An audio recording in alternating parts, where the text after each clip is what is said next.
kudhashanii keessaa kan nu baasanii qabsiisan keenya gaafii dhibba keessaa gaafii 30 dhugaaf soba gaafii 70 immoo filadhuu deebisitee filadhuu jedha kutaan tokkoffaa dhugaa yookiin soba jechuun deebisaa jedha amma kan ansiniifan dubbisu dhugaa yookaan soba jechuun deebistuu jechuudha gaafiin tokkoffaa waaqayyo Noah doonicha daandii sadiin akka ijaaru ajaje gaafiin tokkoffaa waaqayyo Noahidhaan doonicha daandii sadiin akka ijaaru ajaje gaafii lammaffaa doonichi dheerina dhundhuma 50 ture gaafii lammaffaa doonichi dheerina dhundhuma 50 ture gaafiin sadaffaa Noah foddaa doonii irraa dhundhuma tokko dhiisu qaba ture gaafiin sadaffaa Noah foddaa doonii irraa dhundhuma tokko dhiisu qaba ture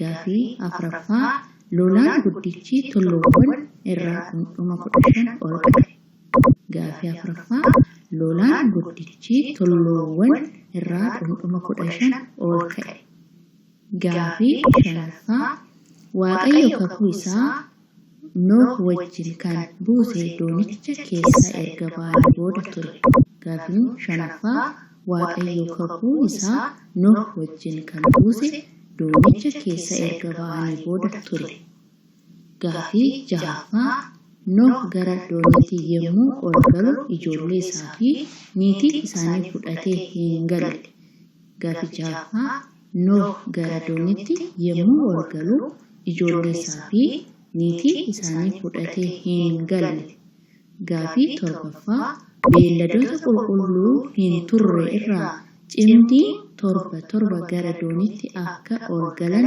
ajajame gaafii torbaffaa beelladoota qulqulluu hin turre irraa cimdii torba gara dooniitti akka ol galan ajajame gaafii saddeettaffaa bokkaan guyyaa 50 fi halkan 50 lafarratti roobe gaafii saddeettaffaan bokkaan guyyaa 50 fi halkan 50 lafarratti roobe gaafii saglaffaa lolaan guddichi umrii Noah waggaa 60 ta'e gaafii kurnaffaa doonichi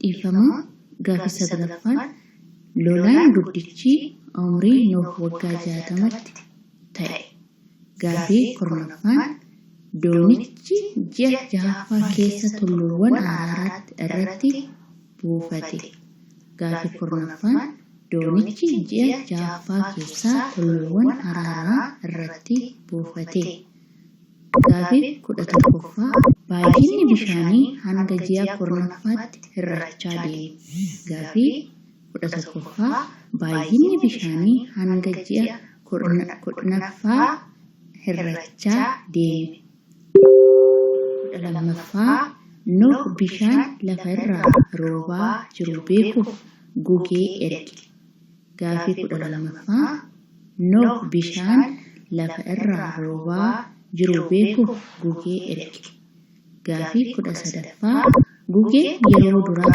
deebite baala ejersaa qabattee dhufte gaafii 13ffaa gugee yeroo duraa deebite baala ejersaa qabattee dhufte gaafii 14ffaa Noah gugeedhaaf yeroo sadaffaaf ergee booda deebitee dhufte gaafii 14ffaa Noah gugeedhaaf yeroo sadaffaa ergee booda deebitee dhufte gaafii 15ffaa umrii Noah waggaa 61tti lafti gugee goge gaafii 15ffaa umrii Noah waggaa 61tti lafti goge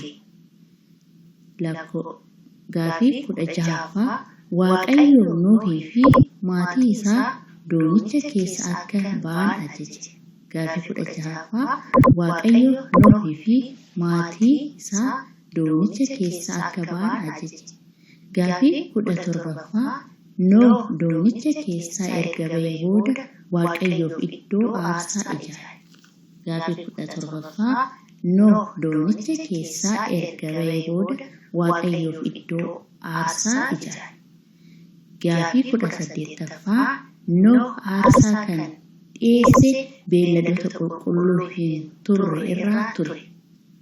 Gaaffii 18ffaa Nuh aarsaa kan dhiyeesse beeyladoota qulqulluu hin turre irraa ture. Gaaffii 19ffaa Waaqayyoon lafa namaaf deebisee akka hin abaarre kakuu gale. Gaaffii 19ffaa Waaqayyo lafa namaaf deebisee akka hin abaarre kakuu gale. Gaaffii 20ffaa qilleensi halluu mallattoo kakuu lafaa fi Waaqayyo gidduu jirudha. Gaaffii 20ffaa qilleensi halluu mallattoo kakuu lafaa fi Waaqayyo gidduu jirudha. Gaaffii 21ffaa Waaqayyo Nuh fi ijoollee isaatiif wantoota lubbuu qaban hundumaa kan socho'an nyaata akka hin taane hime. Gaaffii 21ffaa Waaqayyo Nuh fi ijoollee isaatiif wantoota lubbuu qaban hundumaa kan socho'an nyaata akka hin taane hime. Gaaffii 22ffaa nama dhiiga nama dhangalaasu kamiyyuu dhiigni isaa ni dhangala'a kan jedhu ajajni lolaa guddicha erga ta'ee booda kenname. Gaaffii 22ffaa namni dhiiga nama dhangalaasu kamiyyuu dhiigni isaa ni dhangala'a kan jedhu ajajni kun guddicha erga ta'ee booda kenname. Gaaffii 23ffaa Nuh lolaa guddicha booda waggaa 550 jiraate. Gaaffii 23ffaa Nuh lolaa guddicha booda waggaa 550 jiraate. Gaaffii 24ffaa ijoollee Nuh doonicha keessaa ba'an Seem,